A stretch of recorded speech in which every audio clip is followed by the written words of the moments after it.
All right, welcome to my channel. Thank you for checking in. David, Chainsaw Dave USA. Welcome back.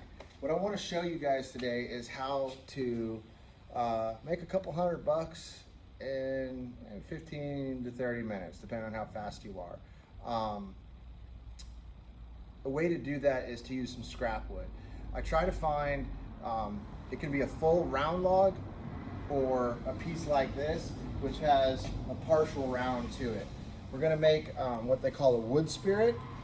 This is great practice for making human form, especially facial features, because you can do a caricature and make something that is gonna be really captivating and fun, that'll make you a couple $100 for practicing. So getting paid to practice is what I'm all about, because at the end of the day, that's all we're really doing is just practicing on every piece that we do. I've been doing this for 15 years now, and I'm still practicing. I'm still learning every single day. So I was gonna show you guys how to do this. So this is a piece of firewood, basically, that I would have thrown in the scrap pile, but instead, we're gonna take it, it's about, I don't know, 1, 2, 3, about 3 feet by about 12 to 14 inches. So a good 3-to-1 ratio. Doesn't have to be, it can be wide or anything, but we're gonna make a face. We call them wood spirits or yard guards or green men is what they call them in Europe. So first thing we wanna do is we want to make a flow line. And this is common with any type of sculpture that you do. You want to have a flow line that dictates sort of your movement. So what this is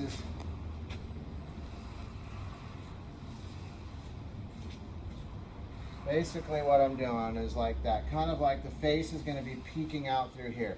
Now you can leave this background or you can turn it into hair and a beard. And don't matter if it have defects or in it or anything like that. Next step is you're gonna make a center line. And you can move your center line and make it off to the side. If you do that, then you're gonna be looking that way. If you make it on this side, you're gonna be looking that way. You can still look that way or this way if you have a center line, but it's gonna be using the eyeballs to do that. But you can actually turn the face by moving your center line over. So then you have your center line going here. The next thing you do is you want to divide it into thirds, roughly. And all this is a piece of chalk. So then the next step that I'm going to do is I want to have, I don't like how low that is, so I'm going to move it up a little bit higher. And actually I'll utilize that one later, so, but I don't want to confuse that. Here you go. So there you go. So one line, 2 lines. So now you have 1, 2, 3 parts. And this is just a real simplistic way to do a face. So then the next step is to make a triangle.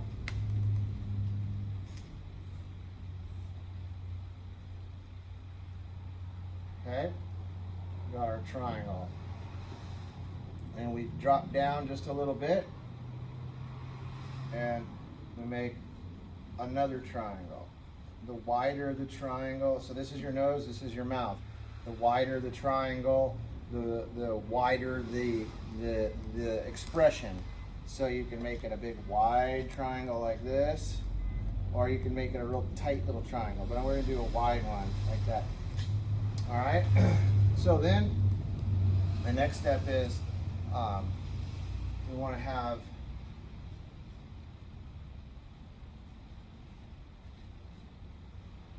ovals that you put in there. So this is for people who think they can't draw, because really, you know, everybody can draw. It's just following a format. You just want to make, you know, like Bob Ross said, you know, happy little clouds and shit like that. But basically, that's that. Then from here, we're going to have, we're going to take this line and we're going to make it become his mustache.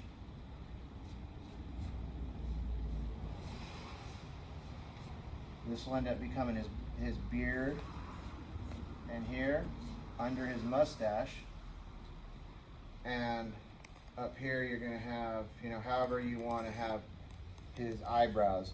You want to get your expression. You don't worry about your expression at this point. You do that at the end. This is just trying to get your rough forms. So from here, we're going to go ahead, and you don't have to have a chainsaw like I have. You can have any type of chainsaw. You don't even have to have a chainsaw. You can do this, scale it down and do it a Dremel. You can use a chisel. You can do this in clay. You can do this if you want to practice with a potato and a pocket knife. That's how I teach kids to do this. So.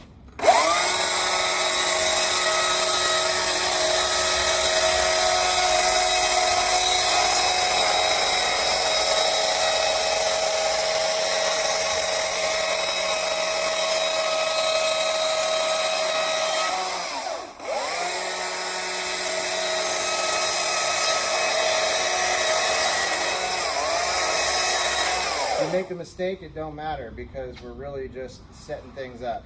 So now here we're going to do is what we call the blocking out part. So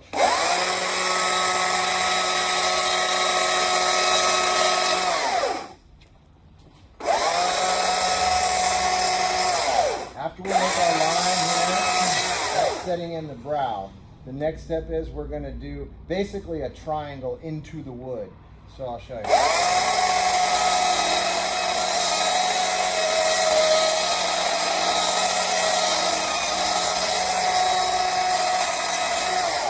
The more straight this line is, the more aggressive his face is. The more open this line is, the more he's happy and stuff. So like, okay, so then the next thing is on the nose.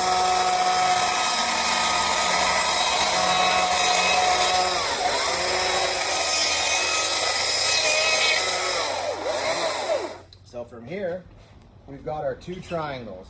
And I got this off of Chris Pye. Chris Pye is a hand carver out of the UK. His mentor was like, you know, a Renaissance trained sculptor. And this is actually a simplified version of what he does, which is you want to set up an oval.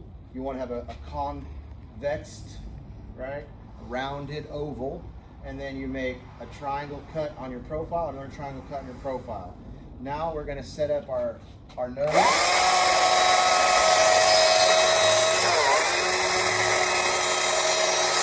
And if you make a mistake, like you perceive it as a mistake, it really doesn't matter because every face is different. Unless you're trying to copy something, then, you know, that's a different thing. But this is like free-form carving. And it's a great way to practice and to build skills and to make money while you do it. So the next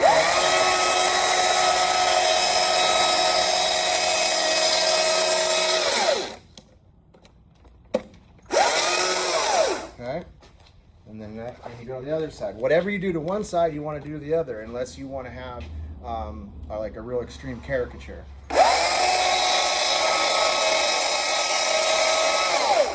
Okay. So now we're going to go ahead and do the mouth.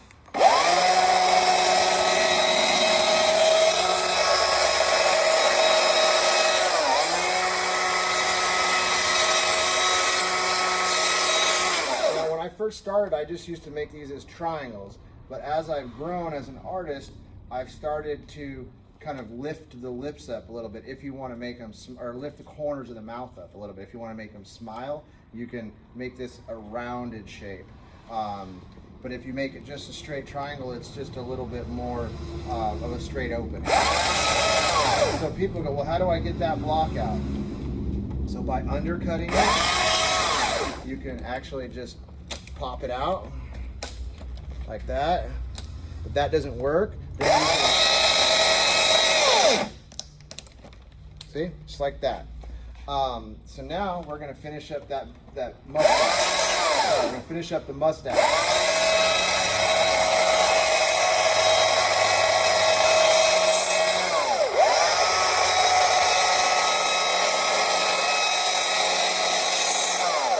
And by doing this, it lends itself to turning into a face.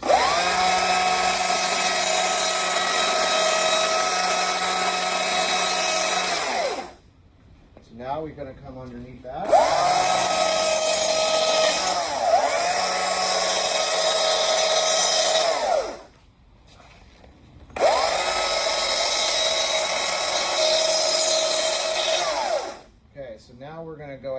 knock the corners of the nose off.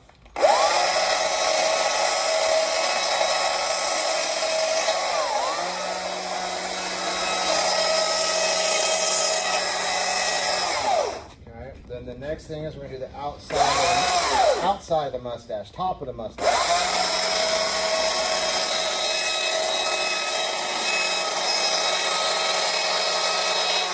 Stop there because there's metal. I don't want to have to sharpen my chain.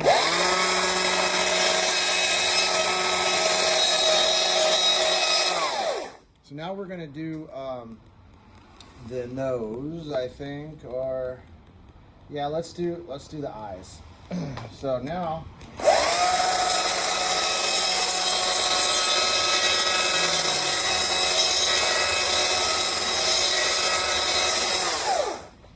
whatever you do to one side, do to the other.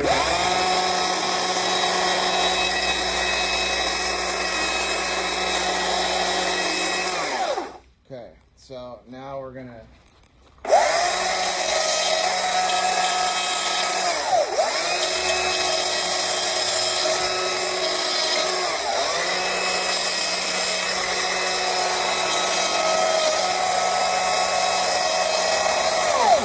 So the other thing, this is not a special carving tip. I used to start with carving bars that go to a little point. Those are great if you want to detail with them, but the problem is they're expensive and they wear out. So I'm cheap because I want to make money. I'm not trying to spend money. This bar comes with the saw. You can do this with a regular chainsaw bar, but you got to scale your work up, make it a little bigger, and at the same time, you want to practice because it can kick back and be dangerous. A lot of people ask me, don't you wear glasses and stuff? Well, you've been carving as long as I do, you know, just learn where the sawdust is going to go.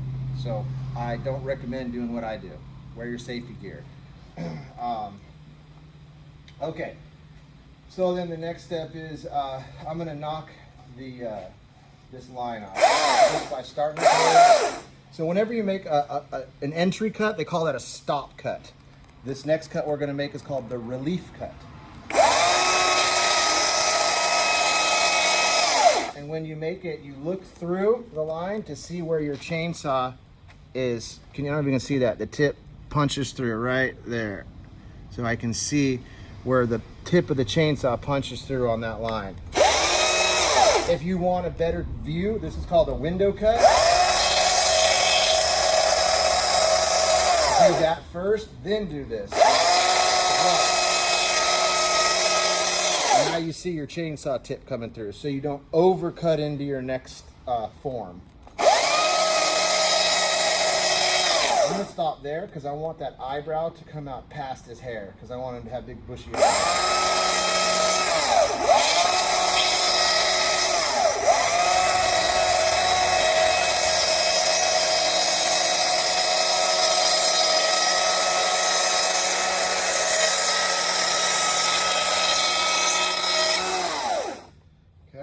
Now I want to come behind his mustache a little bit just because I'm looking at it, it's bugging me. That's the other thing. Things that bug you when you're carving, fix them. Just fix them when you see them. You know, there is an order. You want to do your biggest forms first, and then it's called your block out. Then you work into your modeling, which is what we're doing now. This is called modeling, and then we'll do our detail. And I'll do all of it with this tool. Which is a great way. You know, I know money's tight now and everybody's, you know, worried about earning money and stuff. A few $100 investment, you know, you earn that back your first 2 carvings and start making money, you know. The other thing is you can sell this stuff at like farmers markets, at holiday markets. I mean, honestly, you could go set up a sign at the local store, like where people sell Girl Scout cookies, and sell a few there if they'll let you. You've got to ask permission, obviously.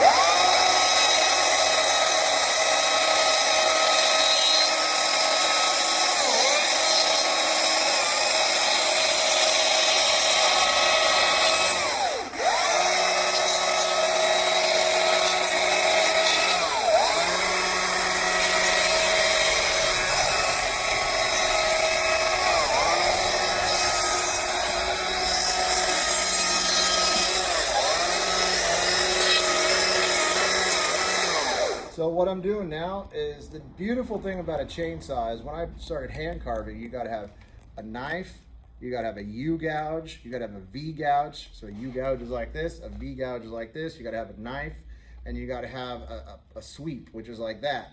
This tool does all of those. You have your knife like this. You have your, actually even have a rasp with it too, by what I was doing right there. That's called, you know, kind of like sanding. See how I use the top of the chain? The reason I use the top of the chain is because it throws stuff away from me. That's why I don't get sawdust in my face. Throws it on my assistant. But it also fluffs the wood at times. So if you don't want to fluff the wood up, you want to have a clean finish, because you can actually leave it there. You can actually finish your wood.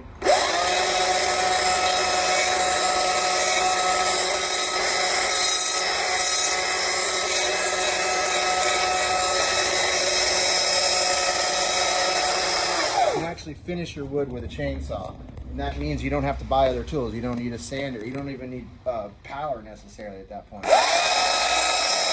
Which means you can do it remotely. You can do it on site when you're somewhere on location. If you can carve this, you know, when you're I mean, I've even said it where this is kind of extreme, but like if I was ever homeless, you know, like I'd freaking get a chainsaw and sit on the corner on a Saturday.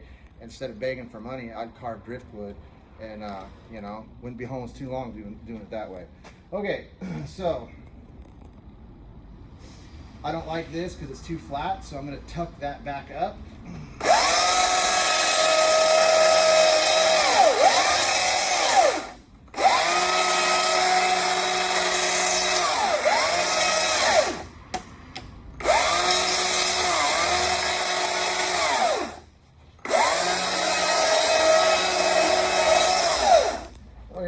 So then the next step is I'm going to start knocking some of these blocks and planes off.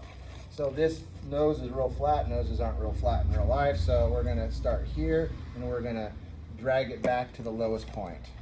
All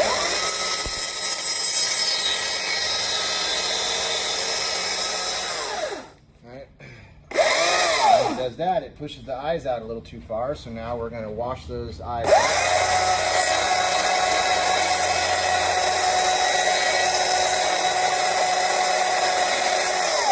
Now I'm going to start setting in the eyes a little bit. So this is where, well, I'm going to fix this one first. All these eyes is just like this big round piece here, this big oval. We're just doing small ovals turned sideways. Instead of vertical, they're horizontal.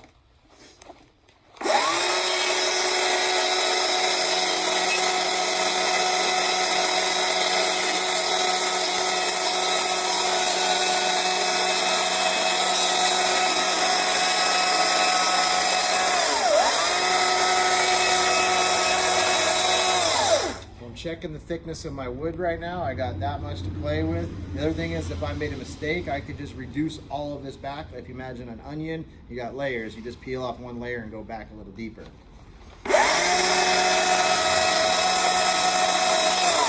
If you can't get into certain areas, this is your tightest radius. This can be a knife or a U-gouge because it's shaped this way. But if the more that you take this and turn it, so you've got this radius here, which is this size, you got this radius here, which is this size. But the more that you turn that, now the radius is smaller, or is a little wider. It gets bigger, bigger, bigger, bigger, bigger all the way. So what that means is, when I want to get in a tight area here, I don't just drag it this way. I don't go this way either, because it'll make a cut line. I tilt it just barely a little bit.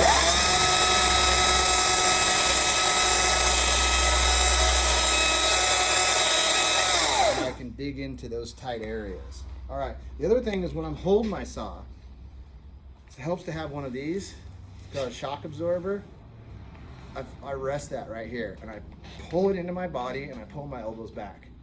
In this way, I can carve at my waist for a very long time, because I'm not holding very much, kind of like a mom holds a baby. All right, this is my baby. All right.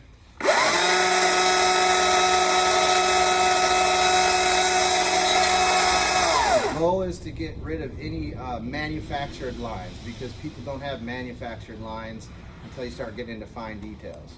All right, so I can see there's corners on this nose. Oh, the other thing is I put this, show them my leg. So when I want to carve on something, I'm holding the saw here up against my body, but I'm doing this. And that's how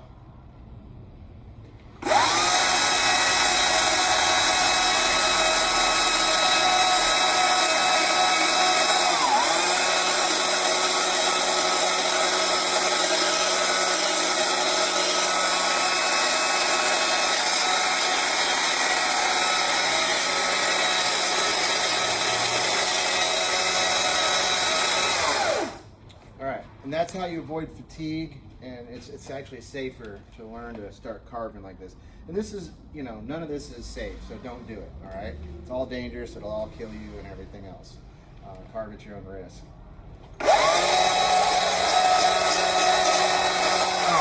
So, what do I need to do now? Best thing to do is back up. It's very easy to get too close to a carving.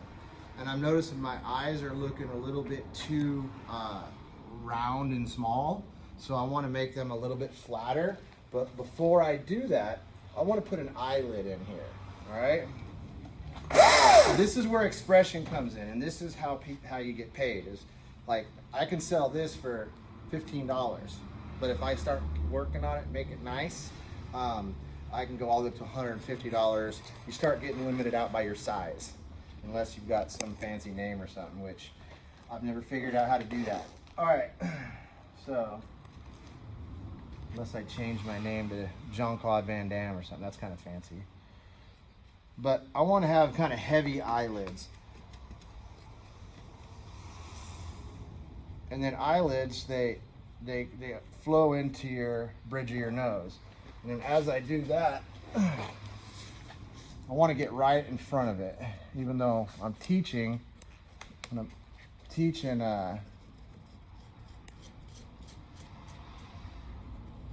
All right, so there's that.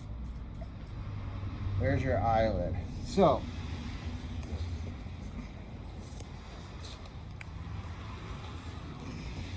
now to do eyelids, same thing. I'm gonna hold my saw like this, tilt my saw up in the air, and I wanna come underneath.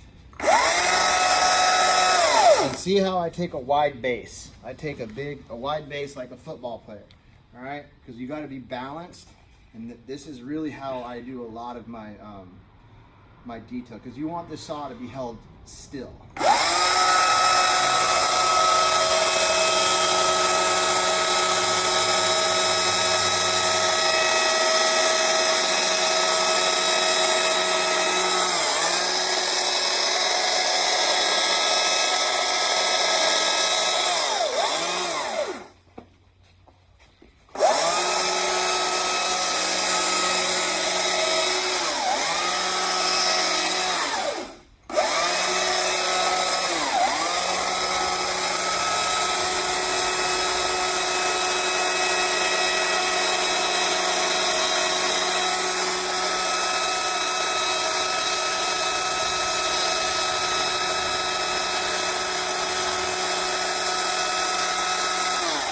So I want to show something. I have a little error, all right? If you look there, I have a little error. This eyelid is higher than this eyelid. So how do you fix that? I've got two choices. I can either raise this one or erase this, which means I kind of got to erase that and start over. So what I'm going to do, because I started with a heavy eyelid, I'm just going to lift that one up a little bit. So watch.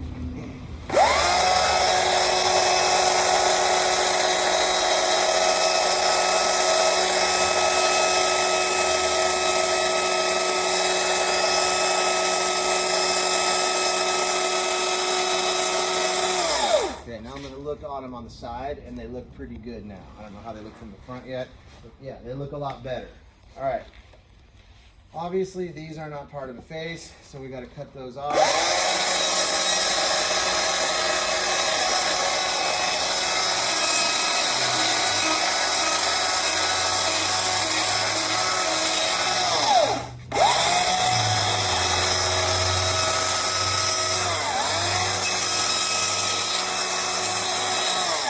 so here's the beautiful part now is we can start adding a beard like that comes up to here so that you're actually doing less work as far as less detail finish work. So I start that where the nostril would start.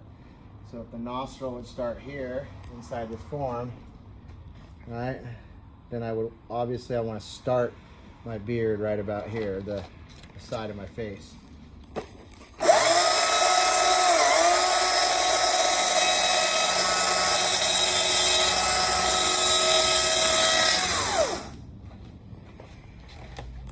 And then the other thing is you're going to have to learn to carve ambidextrous by switching your saw around. You're going to have the preferred side. But it helps if you draw. Just make marks so that you kind of know where you're supposed to be. It says like guidelines. The first one I don't really care because I'm putting in, setting the boundary. But the next one I do care because I want to match.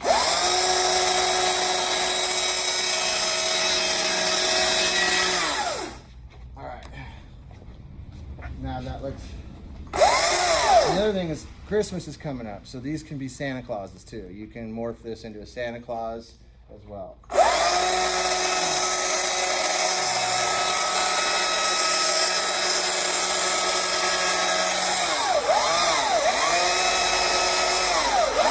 I'm going to do the nostrils, the sides here.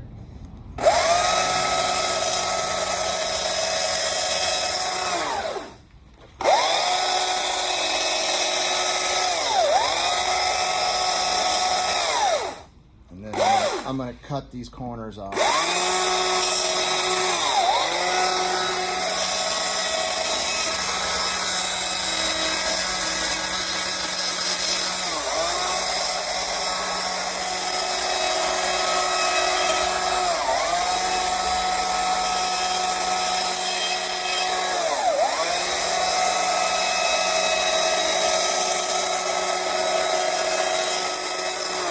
That's why I start wide with these things, because you can always reduce. It's hard to add.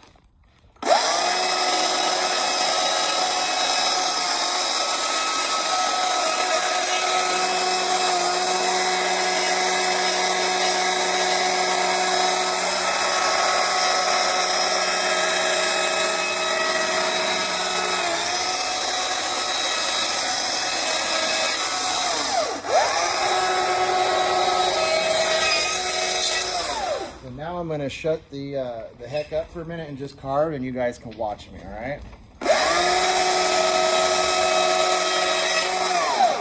Maybe. I have problems doing that. Most artists like to hear themselves talk.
those flow lines become important because we're following our flow lines now.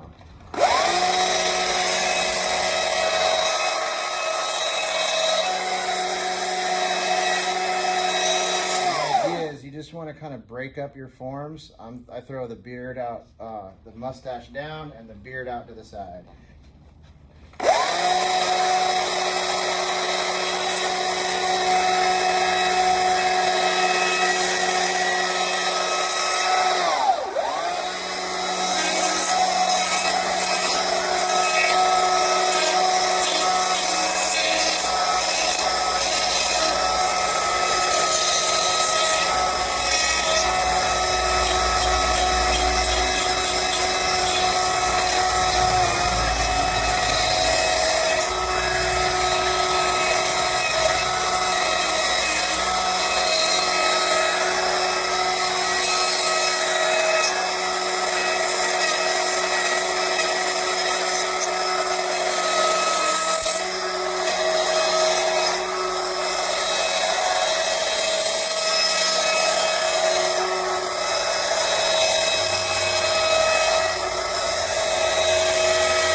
So you can choose to leave this like it's background, or you can, what I like to do is I like to turn it into hair.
Don't hold your saw like I am. Take the damn thing down and set it on the ground. I'm just doing it for exhibition purposes.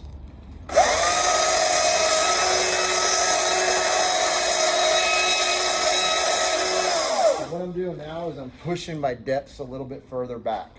Sort of like if you're drawing, you want to get all your shades or hues designed in, and then you can deepen them or lighten them. So what I'm doing is that. I'm forcing my light source.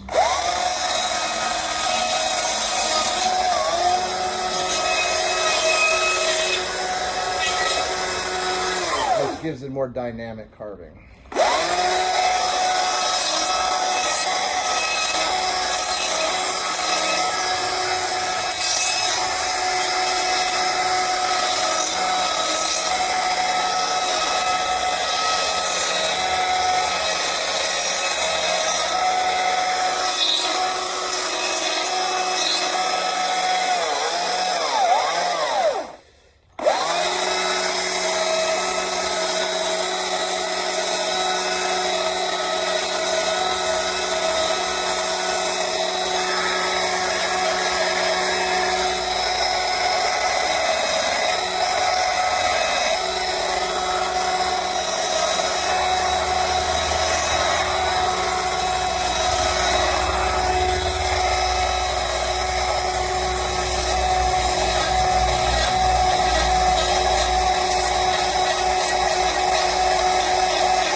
Something like that's going to break, you can either break it off or glue it back.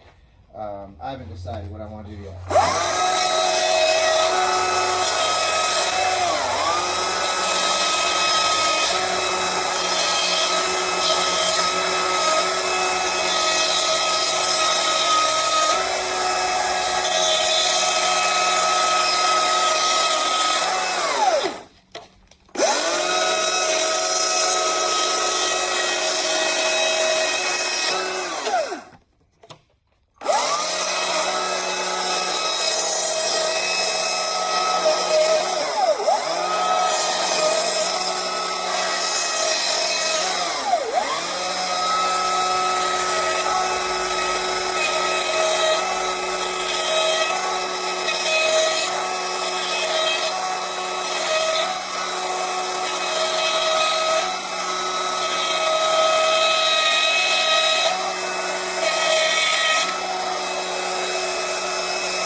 Want to do some flow lines for the hair up top, which you can imagine, like if the wind was hitting his hair and he was like, old man. I look at the like Arctic freeze guy on the ice. He's like, his hair's all flowing. He's a great model.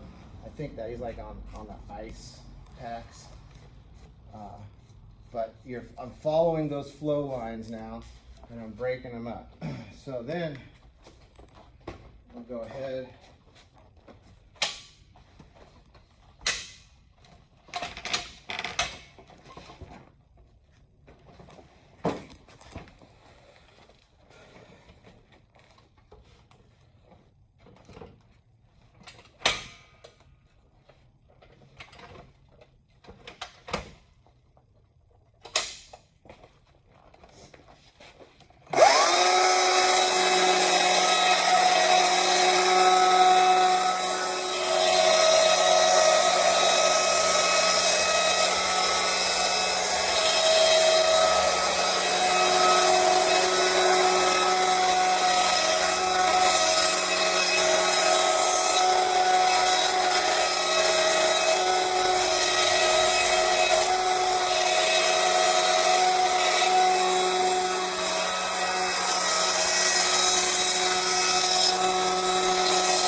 if you've noticed,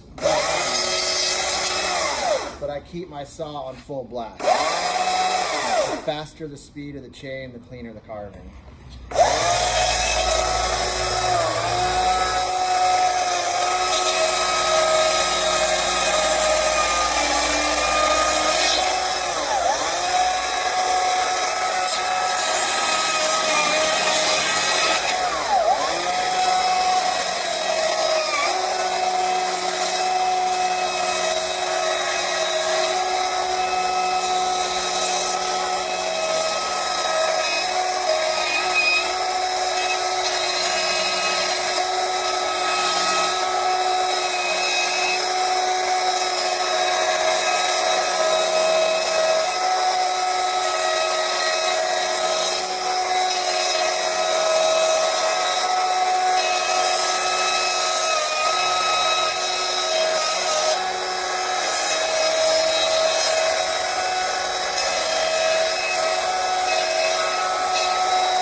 What I'm doing now is I'm paying attention to which way it fluffs out so that I can go the opposite way. Because if I'm going on the other side, it's fluffing up the wood. So I want it to be clean because I don't want to have to use a sander on this.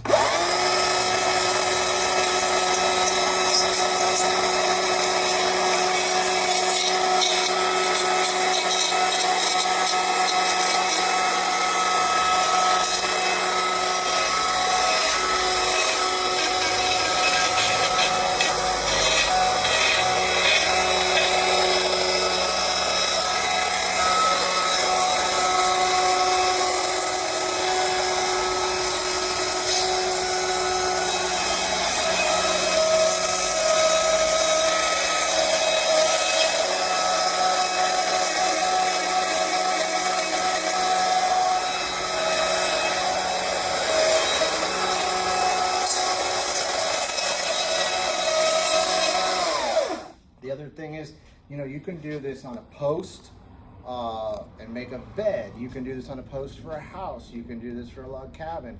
So you really, the sky is the limit, and this is excellent practice for getting better as it all transfers and it all applies. It applies to every single thing else I do, whether I carve eagles, I carve fish, I carve whatever, it all applies. So you can make a lot of these and learn and have a lot of fun and make some good money.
that's the other thing. I've seen people use like a chisel and make gouge marks.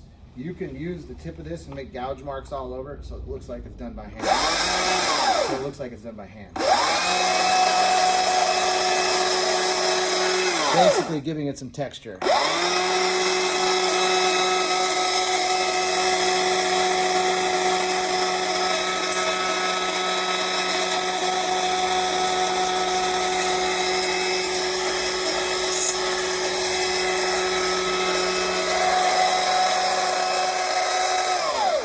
Want to get rid of these fuzzies without sanding, then you get a torch out and you burn it, and it does help to have a sander. I'm not gonna say that it doesn't, but in a die grinder, but my point being is this is ready for sale right now.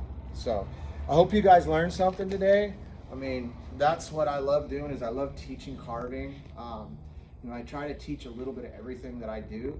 But at the end of the day, this is my passion. This is what I first started with. I love doing the river tables. I love doing sawmilling. But this is where I get, you know, it gives me energy to do this. So I hope that was useful for you. One more thing, if you come around the back, I'll show you how to put a hanger on it.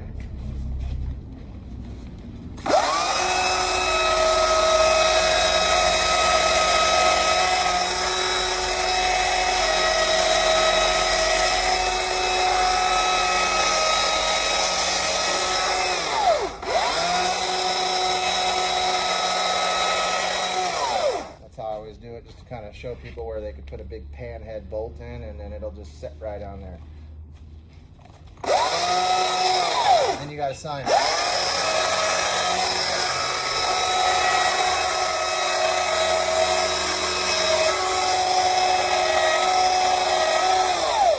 There you go.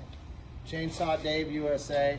Have fun, be good to each other, and you know, step outside your comfort zone and do something new. And like I said, don't do this. It's dangerous. It'll kill you. All right? Have fun. See you later.